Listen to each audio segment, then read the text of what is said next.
दोस्तों, मैं हूं गोपाल बेलवाल और एक बार आपका फिर से स्वागत है मेरे YouTube channel Gopal study studio में।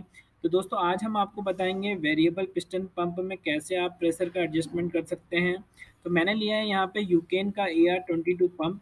तो आप देख सकते हैं यहाँ पे जैसे कि यहाँ पे दिख रहा है कि एक इन पोर्ट होता है यहाँ पे पंप के अंदर, जो कि हमारा सक्शन करता है टैंक से। तो यहाँ पे हम सक्शन पाइप फिटमेंट करते हैं। वहीं एक आउटपुट होता है जो कि यहाँ से जो भी हमारा प्रेशर बन के जाता है वो लाइन में जाता है जहाँ पे भी रिक्वायरमेंट है। एक इसमें होता है प्रेशर एडजस्टमेंट स्क्रू, जिसको हमें नॉर्मली नहीं छेड़ना होता है या नहीं एडजस्टमेंट करना होता है, बिकॉज ये ऑप्टिमम सेटिंग करके मैन्युफैक्चरर द्वारा दिया जाता है। एक यहाँ पे होता है रील की हेल्प से हम जो सिस्टम का प्रेशर है वो कंट्रोल करते हैं एज पर अवर रिक्वायरमेंट। यहाँ पे एक होता है oil filling port. Oil filling port में हम इंस्टॉलेशन के टाइम पे यहाँ पे क्लीन हाइड्रोलिक ऑयल फिल करते हैं, क्योंकि जो भी हमारे जो इंटरनल पार्ट हों वो जब भी पंप स्टार्ट हो वो ड्राई ना चले, तो उसके लिए हम यहाँ पे ऑयल फिल करते हैं। और एक पोर्ट होता है रेडिएटर लाइन के लिए, जो कि हमारा रेडिएटर से जुड़ा रहता है और उसकी हेल्प से हमारा जो ऑयल है वो ठंडा होते रहता है। यहाँ पे एक नेम प्लेट होती है, नेम प्लेट में उस पंप का सारा डिस्क्रिप्शन लिखा रहता है। वो मैं आपको अगली वीडियो में बताऊंगा कि कैसे नेम प्लेट को हम पढ़ के समझ सकते हैं कि हमारा जो पंप है वो किस टाइप का है, कितना प्रेशर बनाता है। दोस्तों, आज हम आपको बताएंगे हमारे पास दो वेरिएबल पिस्टन पंप यहाँ पे रखे हुए हैं, जिसमें से एक नाची मेक का रखा हुआ है, वहीं दूसरा हमारे पास यूकेन मेक का है, इधर देख सकते हैं। तो दोस्तों, हम आपको बताएंगे कि इसमें क्या क्या इंपॉर्टेंट चीज़ें हैं जो कि इंस्टॉलेशन के टाइम पे आपको ध्यान रखनी है, और कैसे आप इंस्टॉलेशन के बाद अगर आपको प्रेशर एडजस्टमेंट की रिक्वायरमेंट हो तो कैसे आप उसको सेट कर सकते हैं। ठीक है दोस्तों, तो पहला मैं नाची के बारे में बताता हूँ। तो जैसे कि नाची पंप में आप देख सकते हैं यहाँ पे इन पोर्ट लिखा हुआ है। तो दोस्तों, इन पोर्ट में आपको सक्शन पाइप जोड़ना है। वहीं दूसरी तरफ आप देख सकते हैं कि यहाँ पे आउट लिखा हुआ है। तो आउट पोर्ट में आपको जोड़ना है जहाँ पे भी हमारा प्रेशर लाइन जा रही है, तो आपको वहाँ पे इसको जोड़ना है। दूसरा चीज़ है हमारा यहाँ पे आप देख सकते हैं ऑयल फिलिंग का पोर्ट है। तो ये इंस्टॉलेशन के टाइम पे हमें यहाँ पे देखिए प्रिकॉशन भी लिखा हुआ है कि before starting fill the pump case with clean fluid. तो हमें यहाँ पे ये एलन की स्क्रू आप देख सकते हैं, इसको खोल के हमें ऑयल डालना होता है। ऑयल डालना है स्टार्टिंग से पहले, स्टार्ट करने से पहले हमें यहाँ ऑयल फिल करना है, ताकि जो भी हमारे पार्ट इंटरनली हैं वो लुब्रिकेट हो जाएं, ताकि जो इनिशियल हमारा फ्रिक्शन है पंप के अंदर वो नहीं हो। तो ये हमें ध्यान रखना है कि स्टार्ट करने से पहले हमें यहाँ फिटमेंट के बाद ऑयल पुट करना है। वो क्लीन ऑयल होना चाहिए, कोई हाइड्रोलिक ऑयल हम डाल सकते हैं। वहीं दूसरा पोर्ट आप देख रहे हैं, तो ये पोर्ट हमारा यहाँ से रेडिएटर के लिए ऑयल जाता है।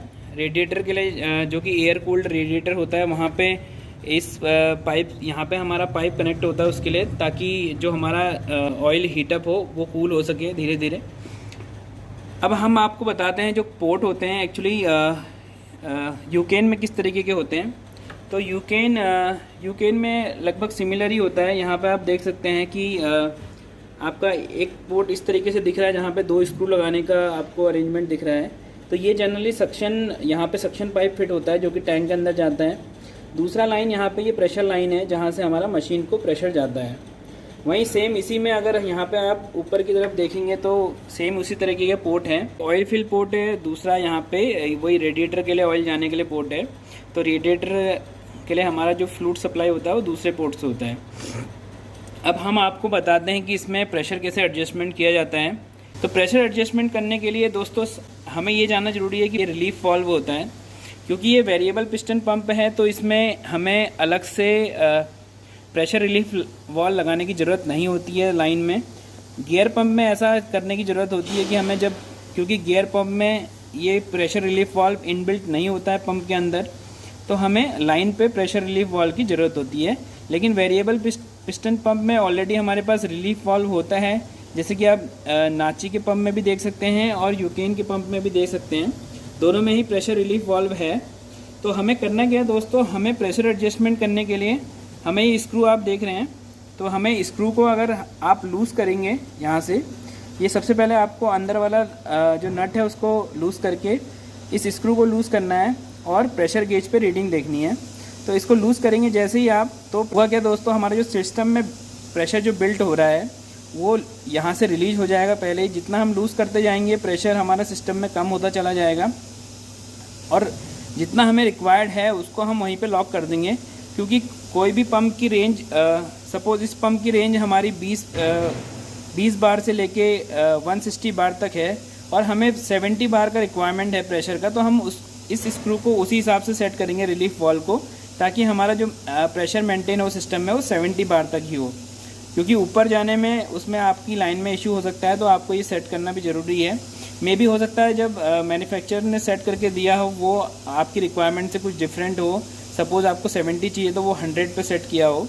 वहीं जो दूसरा स्क्रू आप देख रहे हैं ये फ्लो एडजस्टमेंट का है, लेकिन दोस्तों इसका ये ध्यान रखना है आपको, ये कभी भी आपको छेड़ना नहीं है। क्योंकि होता क्या है, जनरली इन दोनों स्क्रूज़ में कई लोगों को कन्फ्यूजन रहता है। तो कुछ लोग इससे प्रेशर को एडजस्टमेंट करने की कोशिश करते हैं, बट इससे अगर इसको आप लूज़ या टाइट करेंगे तो दोस्तों जो एक ऑप्टिमम सेटिंग होती है फ्लो की वो डिस्टर्ब हो जाएगी। क्योंकि जो मैन्युफैक्चरर इसको सेट करके देता है वो ऑप्टिमम फ्लो के लिए सेट करके देता है। तो यहाँ पे अगर हम इसको लूज़ या टाइट करेंगे तो मे बी आपको जो फ्लो है पंप का वो डिस्टर्ब हो जाए और उससे आपका पंप जल्दी ख़राब हो जाए। तो इसको कभी नाची के पंप की तरह ही यूकेन का पंप भी होता है, सेम इसमें भी हमें प्रेशर एडजस्टमेंट करना है। तो ये रिलीफ वाल्व होता है। तो यहाँ पे आप स्क्रू देख सकते हैं, अगर आप इसको लूज़ करेंगे तो प्रेशर रिड्यूस हो जाएगा। वहीं अगर टाइट करने पे आप रिलीफ वाल्व की एक्चुअली इससे सेटिंग चेंज कर रहे हैं, अगर टाइट करेंगे तो वो आपका प्रेशर सिस्टम में बिल्ट होता चला जाएगा। और ये अगर फुल टाइट करने पे मैक्सिमम प्रेशर जो भी है इस पंप का वो आपको अचीव हो जाएगा। ये दोस्तों अभी आप देख सकते हैं कि जो प्रेशर है वो प्रेशर अभी 40 से 60 के बीच है, लगभग 50 बार का प्रेशर है। अब देखिए हम एडजस्टमेंट कैसे करते हैं, यहाँ पे आप देख सकते हैं। सबसे पहले हम इसको लूज़ करेंगे, स्क्रू को यहाँ पे हम लूज़ करेंगे। लूज़ करने के बाद हम धीरे धीरे उसको रोटेट करेंगे, जो हमारा प्रेशर रिलीफ वाल्व का स्क्रू है। और रोटेट करके आप देख सकते हैं, जब रोटेट करेंगे तो यहाँ प्रेशर बढ़ता हुआ आपको दिखेगा। ये आप देख सकते हैं यहाँ पे निडल मूव कर रही है। जैसे जैसे टाइट करेंगे प्रेशर बढ़ता जाएगा। अभी आप देख सकते हैं यहाँ पे जो प्रेशर है वो 60 बार करीब हो गया है। अब वैसे ही अगर हम लूज़ करते हैं सपोज़, तो लूज़ करने के लिए हम जैसे कि लूज़ करेंगे, देखिए लूज़ करिए एक बार, तो लूज़ करेंगे तो यहाँ पे प्रेशर ड्रॉप होता चला जाएगा। प्रेशर देख सकते हैं कि अभी आप 60 से 50 बार पे आ गया, अब धीरे धीरे और कम होता हुआ ये देखिए 40 बार के पास आ रहा है। तो इस तरीके से हम प्रेशर का एडजस्टमेंट यहाँ से प्रेशर रिलीफ वाल्व से करेंगे। आशा करता हूँ इस वीडियो को देखने के बाद आप इजीली किसी भी वेरिएबल पिस्टन पंप का प्रेशर एडजस्टमेंट कर सकते हैं। आगे भी मैं आपके लिए ऐसे ही वीडियो लाता रहूँगा। तब तक इजाज़त दीजिए, नमस्कार।